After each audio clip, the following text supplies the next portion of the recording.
ओम नमस्ते जी। आइए आज की चर्चा को प्रारंभ करते हैं। यजुर्वेद के 11वें अध्याय का 5वां मंत्र।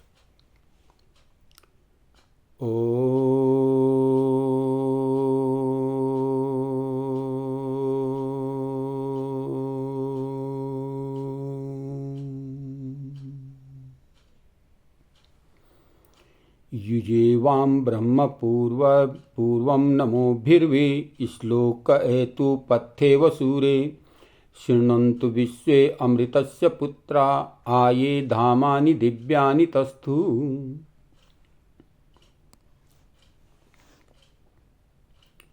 ईश्वर की उपासना का उपदेष्टा, गुरु और उसका ग्रहण करने वाला शिष्य, इन दोनों के प्रति परमेश्वर का उपदेश है कि पूर्वम ब्रह्म, मैं सनातन ब्रह्म, वाम, आप गुरु शिष्य दोनों को युजे उपासना में जोड़ता हूँ।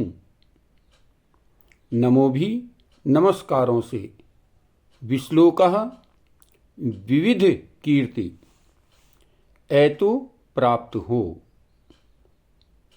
इव जैसे सूर्य विद्वान पुरुष को पथ्या मार्ग प्राप्त होता है, ये विश्वे अमृतस्य पुत्रः, जो सब आप लोग अमर जो मैं हूँ उसके पुत्र हो।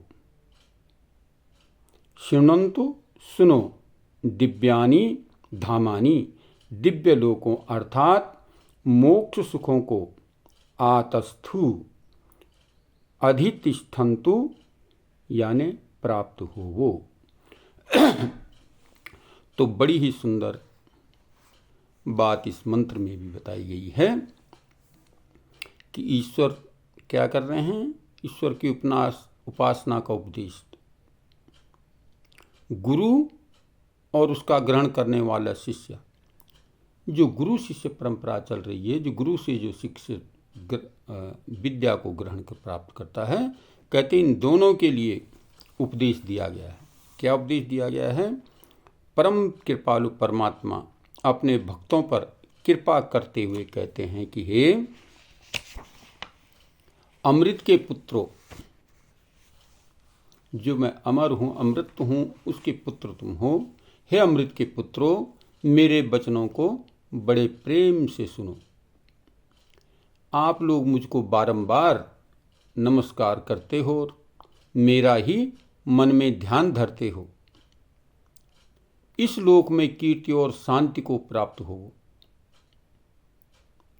मोक्ष के अनंत दिव्य सुख भी आप लोगों के लिए ही नियत हैं, बनाए गए हैं। वो मोक्ष सुख जो बनाया गया, मेरे द्वारा जो प्रस्तुत किया गया है, वो सब आप लोगों के लिए ही तैयार किया गया है। इसलिए मोक्ष को प्राप्त करने का प्रयत्न करो, उनको प्राप्त होकर सदा आनंद में रहो।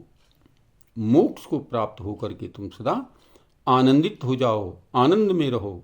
इस जन्म मृत्यु के बंधन से मुक्त होकर के निरंतर उस परमपिता परमात्मा की गोद में बैठते हुए आनंद की प्राप्ति करो। तो बड़ी ही सुंदर चर्चा इस मंत्र में बताई गई है कि हम आनंद को प्राप्त करें।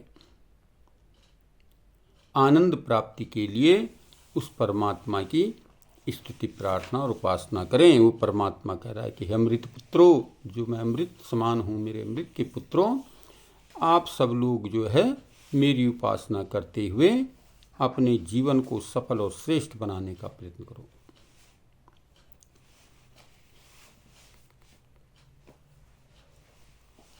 इस जीवन में सुख भोग कर मरणोपरांत मोक्ष को प्राप्त हो जाओ और मोक्ष में आनंद पूर्वक विचरण करो। तो हमें चिंतन करना चाहिए, मंत्रों पर विचार करना चाहिए और उनके अनुसार अपने जीवन को बनाने का प्रयत्न करना चाहिए। क्योंकि वेद में जितने भी मंत्र हैं वो सब मनुष्य निर्माण के लिए हैं, मनुष्य बनने के लिए हैं। मनुष्य तभी बनता है जब वो मननशील होकर के कार्य करता है, विचार पूर्वक कार्य करता है। इसीलिए मंत्र नाम विचार का है कि अब जो विचार पूर्वक जो कार्य करता है वही मनुष्य कहलाता है।